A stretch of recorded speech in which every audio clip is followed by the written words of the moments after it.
Hayaan na po natin ang taong bayan ang humusga.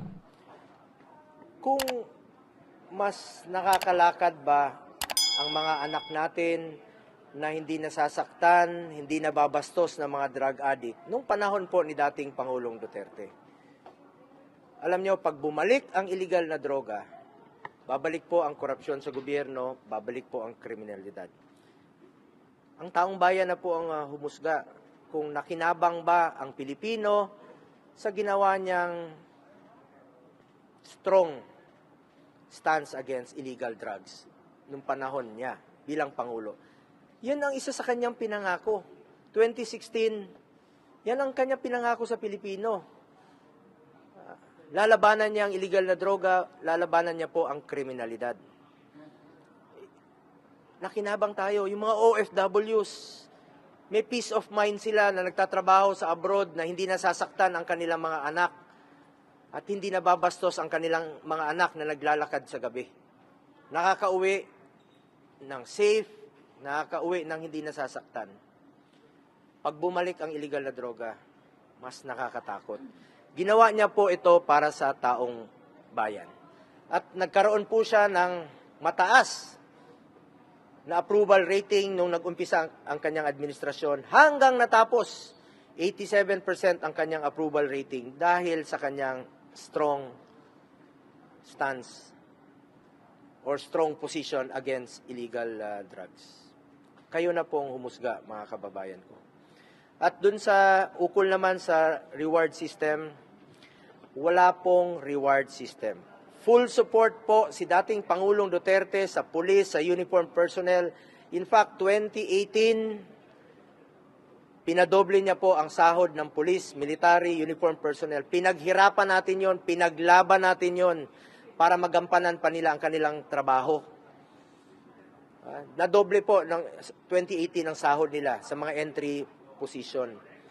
Full support po si dating Pangulong Duterte. Nung mayor siya, sinusuportahan niya po ang pulis dahil kulang talaga ang kanilang MOOE.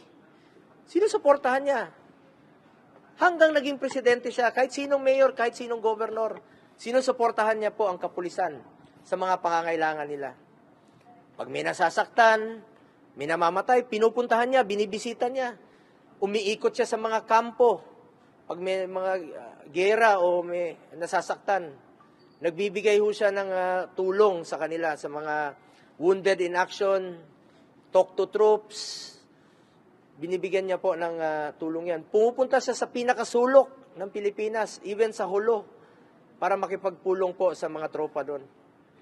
Ibig sabihin, sinusuportahan niya po ang kapulisan, sinusuportahan niya po ang military at uniform personnel. Pero let me repeat, wala pong reward system na sinasabi nila ngayon. Masyado pong baseless accusation po ito. At ako naman po, senador na po ako 2019 po ako naging senador. Dim resign na po ako October of 2018 nung tumakbo po ako bilang senador at wala na po akong kinalaman sa day-to-day operation ng President Rodrigo Duterte. At hindi naman maiwasan, panahon ng pandemya, nandyan po ako sa tabi niya, tinututukan natin, paano natin malampasan yung pandemya, at hindi ko naman po kinakaila sa inyo, na malapit po ako sa kanya at parati ko siyang sinasamahan in my own personal capacity. Pero wala pong reward system na umiiral sa kanyang opisina. Sinusuportahan niya po ang kapulisan kung anong pwede niyang isuporta para magampanan po nila ang kanilang tungkulin. Sir, anong next move nyo ngayon? Anong next move? Kung kakailanganin po na kailanganin mag-imbestiga rin po dito, ako naman kung ano lang yung katotohanan, the truth lang po. Dito lang tayo umikot sa katotohanan at hindi tayo magkakamali dyan. Kung kakailanganin po para magkaroon tayo ng parallel investigation dito sa Senado para malaman po natin ng katotohanan, I'm very much willing na mag-file din po ng resolution para magkaroon po ng investigation rin po dito sa Senado para malaman natin kung ano lang yung totoo. Ay, sa lahat ng kung gusto niyo imbestigahan yung war on drugs, pwede nating pakinggan dito.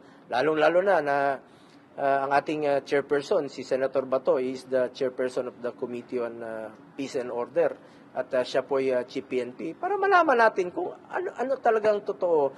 At ano po yung naidudulot nito at tulong nito sa ating mga kababayan. Nakatulong ba ito sa ating pamumuhay, ang war on drugs? Kung tahimik bang nakakauwi ang ating mga anak na hindi nasasaktan. Alam mo, ang ayaw ko pong mangyari na ang taong bayan po ang takot maglakad sa gabi. Dapat po ang kriminal, dapat po ang drug addict ang takot maglakad sa gabi. Hindi po yung ordinaryong mamamayang Pilipino na gusto lang po tahimik ang buhay na makakauwi po ang kanilang mga anak. Karapatan po natin mabuhay ng tahimik na nakakauwi po ang ating mga anak. Huwag naman sanang palakasin ang loob ng mga drug addict. Ang nangyayari ngayon, lumalakas po ang loob ng mga drug lord. Particular niyo po bang pag-iimbestigahan yung claims ni Garma, sir? Lahat na po, pangkalahatan.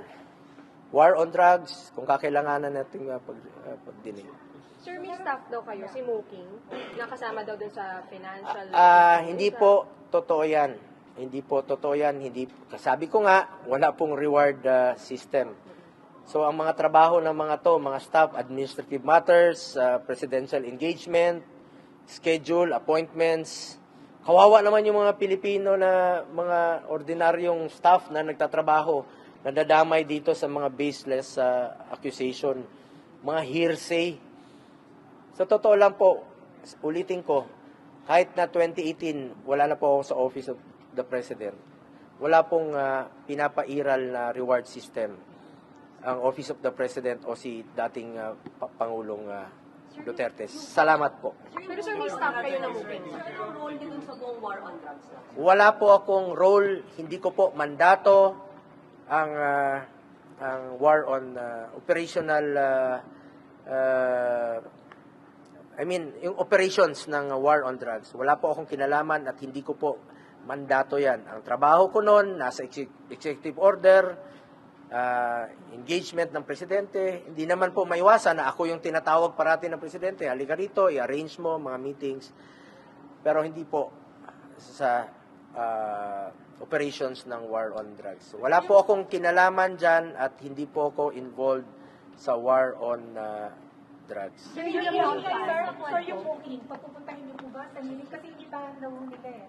At staff niyo nga po ba talaga yun? Noon po, staff po siya ng Office of the President. Kasi hindi na po ako staff ng Office of the President since 2018. So siya po yung nagtatrabaho po sa Office of the President. Pero ang importante rito, wala pong reward system. At kawawa naman yung tao na napagbibintangan na merong reward system na wala naman pong reward system na umiiral sa Office of the President o kay dating Pangulong Duterte. So, hindi niya in-authorize sir ang EJK? Hindi in-authorize ni dating Pangulo ang EJK? Wala po siya. Maalala niyo sinabi niya? Wala naman siyang sinabi na, may sinabi ba siya na patayin mo ito? Wala pong ganong abogado po si dating Pangulong Duterte. Dati po siyang prosecutor. Hindi siya nagbibigay po ng instruction na illegal. So wala siyang inutusan na patayin mo ito. Wala po siyang inutusan ganon. Sa pagkarinig ko, wala po. Alam niya po anong legal. Sir, hindi ka magpa-file ng kaso against Paul? Kung kakailanganin po, pinag-aaralan po ng aming legal team. Sa Quadcom, hindi ka attend? Ako naman, kung kailangan, bakit hindi? Gusto natin ng katotohanan. Kaya lang po, meron tayong interparliamentary courtesy. Kaya nga po, pwede kaming mag-hearing din po dito sa Senado kung kakailanganin. Gusto lang natin yung totoo. Gusto kong malaman yung totoo lamang po. The truth. Katotohanan lang. You're open to attending Quadcom, sir? Anytime po. Kung kakailanganin, anytime po. Dahil gusto kong malaman, gusto natin malaman, mga kababayan natin, ang katotohanan. Pero bago ko tapusin ito, gusto ko lang pong sabihin sa ating mga kababayan. Ginawa po ito ni dating Pangulong Duterte. 2016, pinangako niya, sabi niya, susugpuin ko ang illegal na droga. Pero wala siyang sinabi na patayin mo ito, patayin mo yan. Wala siyang sinabing ganon. Sabi niya, sugpuin ninyo ang illegal na droga. At ang nakikinabang po dito, ang mga anak natin, mga kamag-anak natin na hindi po nasasaktan, hindi nababastos umuwi sa kanilang mga tahanan dahil nung panahon ni dating Pangulong Duterte, ang durugista po ang takot.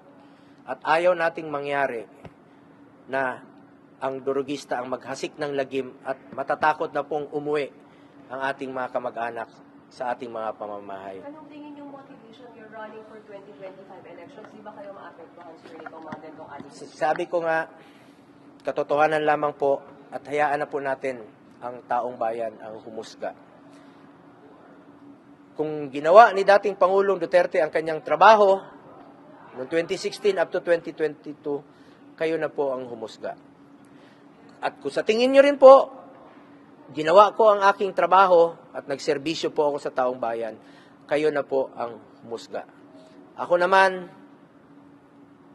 bisyo ko ang magserbisyo at yan po'y pinanindigan ko hanggang ngayon na magsiserbisyo po ako sa ating mga kababayang Pilipino sa abot ng aking makakaya. At hindi ko po sisirain ang inyong tiwalang binigay po sa akin.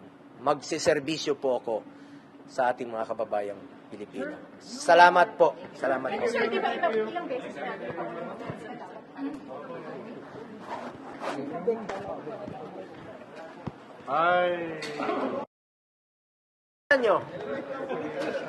Maalala nyo lahat ng SONA 2016 up to 2021, 6 na SONA.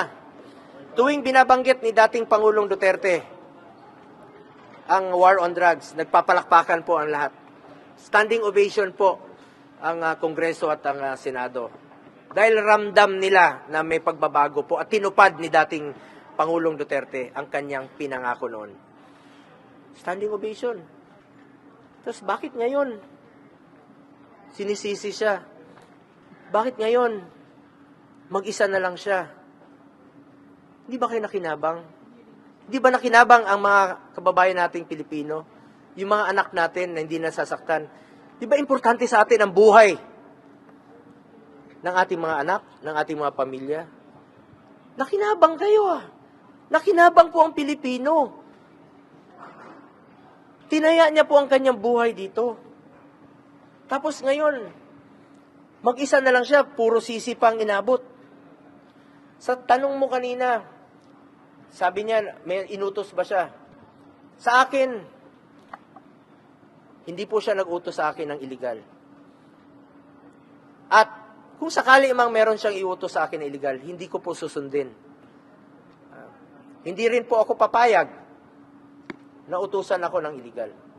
At hindi rin po ako papayag na may mga reward system. Gawin nyo lang po ang trabaho, mandato po ng pulis na labanan po ang kriminalidad at illegal na droga. Gawin nyo po ang trabaho ninyo. Kaya nga po kami full support sa inyo. Sinusuporta namin kayo sa inyong trabaho. Pero sa inyong operations, hindi ho ako nakikialam. Hindi po kami nakikialam dyan.